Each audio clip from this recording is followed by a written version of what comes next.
ഒരു ദിവസം നന്ദഗോപർ ഒരു വയസ്സായ സ്ത്രീയിൽ നിന്നും മാങ്ങകൾ വാങ്ങി. പകരം അവർക്ക് ഒരു വലിയ കുട്ട നിറയെ ധാന്യങ്ങൾ നൽകി. കുഞ്ഞികൃഷ്ണൻ ഇത് കണ്ടു. വ്യവസായം ചെയ്യുന്നത് എങ്ങനെയെന്നത് മനസ്സിലാക്കി. കണ്ണൻ അടുക്കളയിൽ നിന്നും കുറച്ച് അരി കുഞ്ഞിക്കൈയിൽ വാരിയെടുത്തു. ആ പഴക്കാരി മുത്തശ്ശിയുടെ പിന്നാലെ ഓടിച്ചെന്ന് തനിക്കും മാമ്പഴം വേണമെന്ന് ആവശ്യപ്പെട്ടു.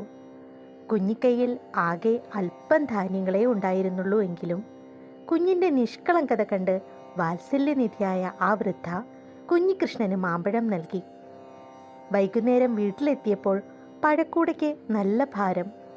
എന്താണെന്ന് നോക്കിയപ്പോൾ വിലപ്പെട്ട രത്നങ്ങളും സ്വർണവും കണ്ട് ആ വൃദ്ധ ഞെട്ടി. തന്നോട് രാവിലെ മാങ്ങ ചോദിച്ചെത്തിയത് സാക്ഷാൽ ശ്രീകൃഷ്ണ ഭഗവാൻ തന്നെ എന്ന് തിരിച്ചറിഞ്ഞ ആ വൃദ്ധ ആനന്ദക്കണ്ണീരൊഴുക്കി.